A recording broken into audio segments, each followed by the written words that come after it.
سلام بینندگان عزیز، خوش آمدین به چینل MSF فامیلی بلاگ. هر جایی که هستین خوش و آرام باشین و تشکر از تک تک شما عزیزان که همیشه با ما هستین و ویدیوهای ما رو لایک میکنین و شیر میکنین امرا با دوستان و عزیزان خود و کسایی که در چینل ما نو آمدن همه شما را خوش آمدید میگم.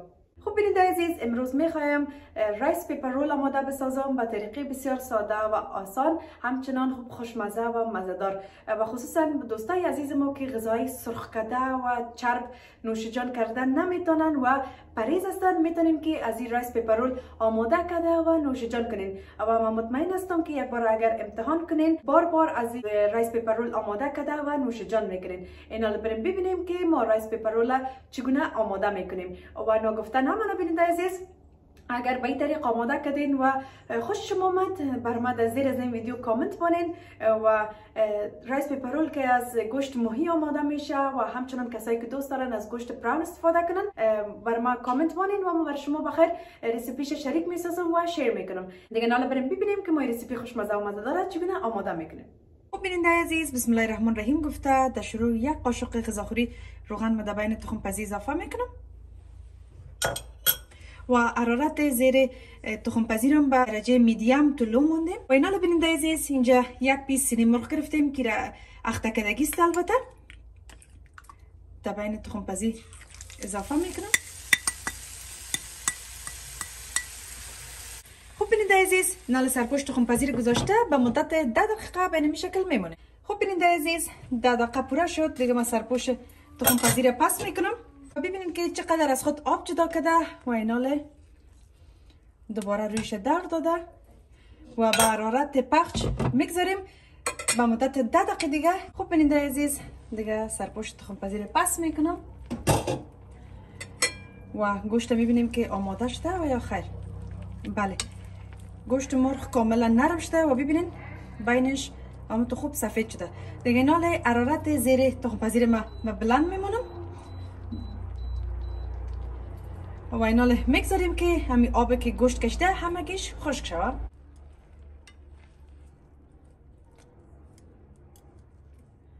و به این شکل رویش در داده میریم.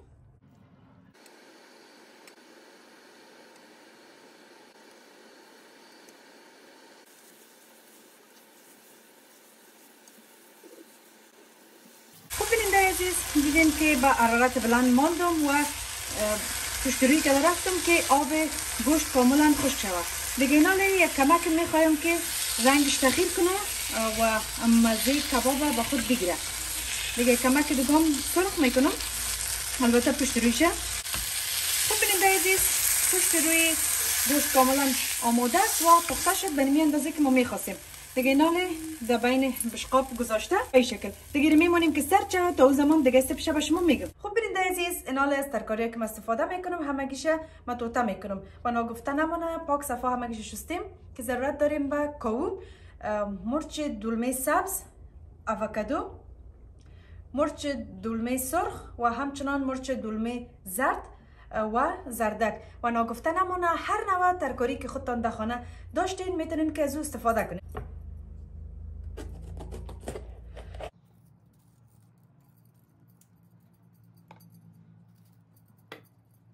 به این شکل ببینید عزیز، تخمکایی که دبنش بود همگیش پس کردم و نازک توتا میکنیم. به این شکل ببینید عزیز، نازکک و اینجا یک بشقاب دیگر ماندیم و در بشقاب دوباره میمونیم.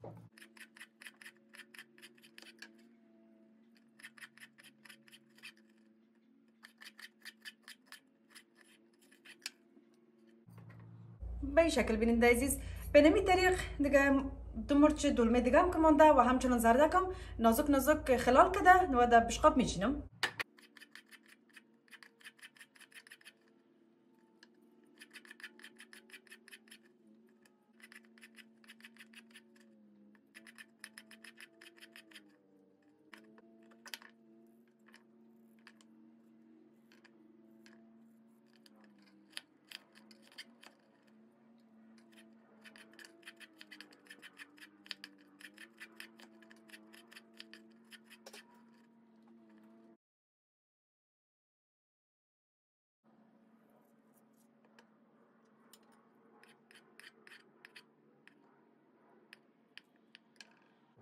خب بیننده عزیز به این شکل همگیش توتا کردم و ترکاری ها کاملا آماده است. گوشت مرغم دیگه نال بخیر مداری تختگک گذاشته و ایره توتا میکنم و دوباره در بین از پیشقاب اضافه میکنم.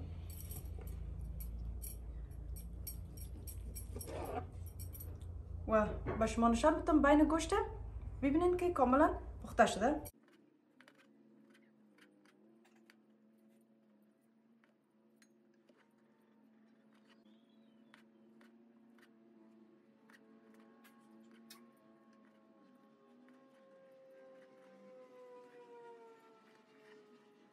خب بیننده عزیز من از رایس پیپر استفاده میکنم و اینجا در یک ظرف کلان آب شیرگرم اضافه کردیم که باید آب شیرگرم باشه، سرد نباشه.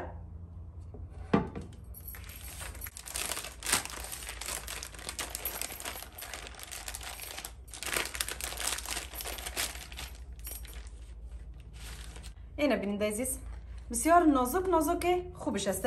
دیگه من یک دانه آماده میسازم و رایس پیپر را گرفته به این شکل بیننده عزیز در بین آب و در بین آب تر نمی کنیم، فقط اما قدر که رایس پیپر دم زیر آب میبریم و دوباره پس میکشیم. اگر زیادتر در بین آب بگذاریم و تر کنیم رایس پیپر کاملا خراب میشه. دیگه اینا در شروع بیننده عزیز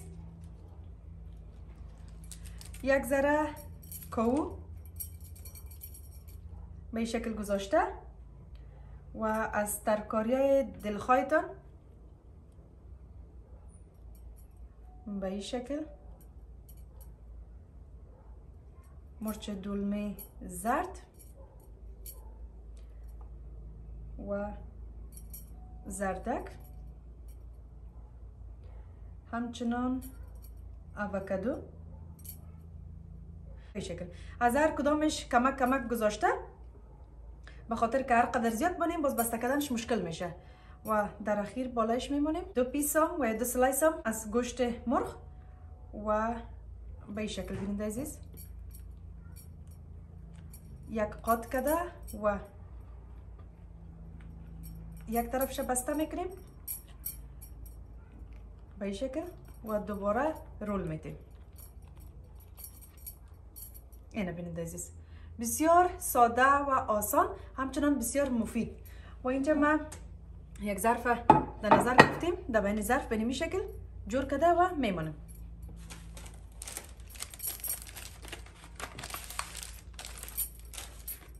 اینه ببینیم بیننده عزیز به این شکل کاملا بسش است و کفایت میکنه. باید مطمئن شویم وقتی که رایس پیپر در ظرف میمونیم کاملا زیر آب باشه.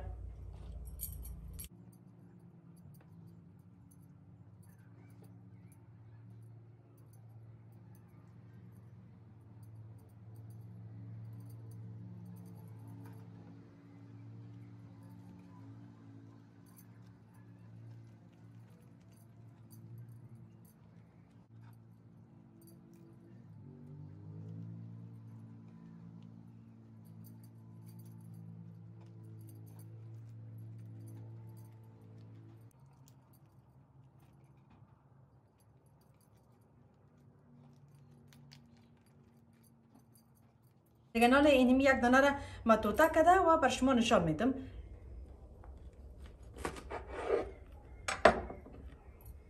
اینه بیننده عزیز ببینین که چقدر خوبش معلوم میشه. دیگه ما اینو به این شکل گذاشته.